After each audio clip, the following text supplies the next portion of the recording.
ఇక డీటెయిల్స్ చూస్తే గద్దర్కు పద్మశ్రీ అవార్డు ఇచ్చే ప్రసక్తే లేదన్న బీజేపీ నేత కేంద్ర మంత్రి బండి సంజయ్కి ఇటు కాంగ్రెస్ నేతలు వరుస కౌంటర్స్ ఇస్తున్నారు.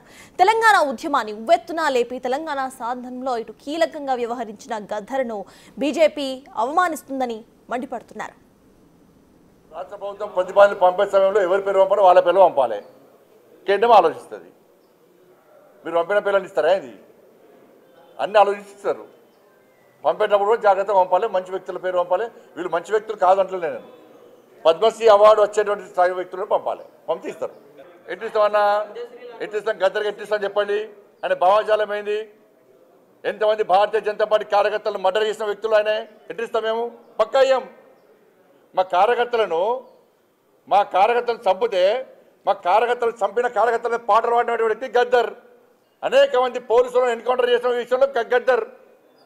ఎట్లిస్తాం? మీరు వంశం ఇస్తాం ఏంది అవార్డ్స్? భయపడే ప్రసక్తి లేదు, వెనుకపోయే ప్రసక్తి లేదు. వందల మంది భారతీయ జనతా పార్టీ కార్యకర్తలు నమ్మిన సిద్ధాంతం కోసం భారత్ మాతా కీ జై అని చెప్పి ఆందోళన చేస్తుంటే నక్సల్స్ భావజాలం గద్దర్ మా కార్యకర్తలు హత్య చేయించిండు.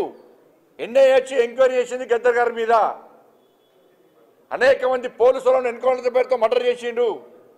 అటువంటి వ్యక్తిని ఏ విధంగా పంపుతారు? ఇవాళ బండి సంజయ్ గారు గద్దర్ గారి మీద చేసిన స్టేట్మెంట్స్ అనేవి బాధ్యతారాహిత్యమైనవి.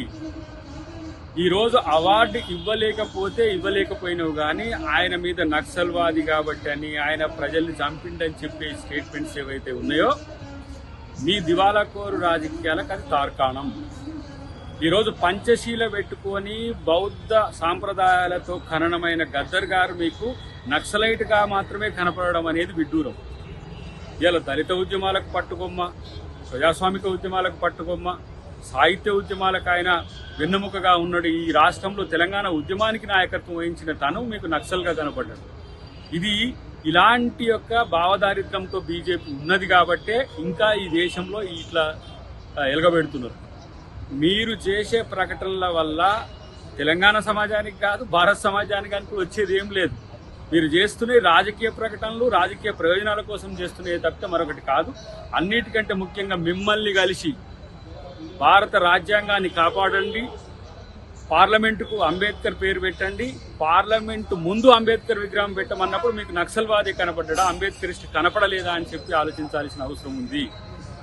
ఈరోజు కేవలం రాజకీయ ప్రకటనలకే పరిమితమైన ఇద్దరు కేంద్ర మంత్రులతో వచ్చింది ఏం లేదు. ఏమిరా బాలరాజుని వల్ల అన్నట్టుగానే ఇలా ఉన్నదనేది మా యొక్క అభిప్రాయం. నక్సల్స్ భావాలు ఉన్నట్టు వాళ్ళు, నక్సలిజంలో పనిచేసినట్టు వాళ్ళు మీ పార్టీలో చేరితే ఒప్పు. వారికి మీరు ఎమ్మెల్యే టికెట్ ఇవ్వచ్చు, ఎంపీ టికెట్ ఇవ్వచ్చు, ఇంకా వారిని మా రాష్ట్ర అధ్యక్షునిగా చేసుకోవడానికి కోసం పేరును పరిశీలించవచ్చు, లేదంటే కేంద్రంలో మంత్రి చేయడానికి అవకాశాలు ఉండొచ్చు.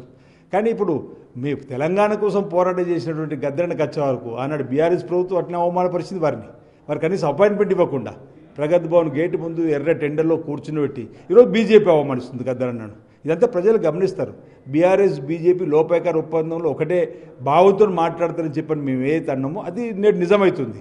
గద్దర్ నా కోణం చూడడం కరెక్ట్ కాదు. ఆయన అభిప్రాయము, లేకపోతే ఆయన భిన్నాభిప్రాయము, లేకపోతే ఆయన వామపక్ష భావాజాలంతో ఆనాడు వారు ముందుకు వెళ్ళిన వారి పాట రూపంలో లక్షలాది మంది ప్రజల గుండెల్లో చిరస్థాయిగా నిలబడినటువంటి వారి పాట రూపంతో తెలంగాణ ఉద్యమాన్ని ఉరకలెత్తించిన వారిగా గద్దర్ గారిని ఆ కోణం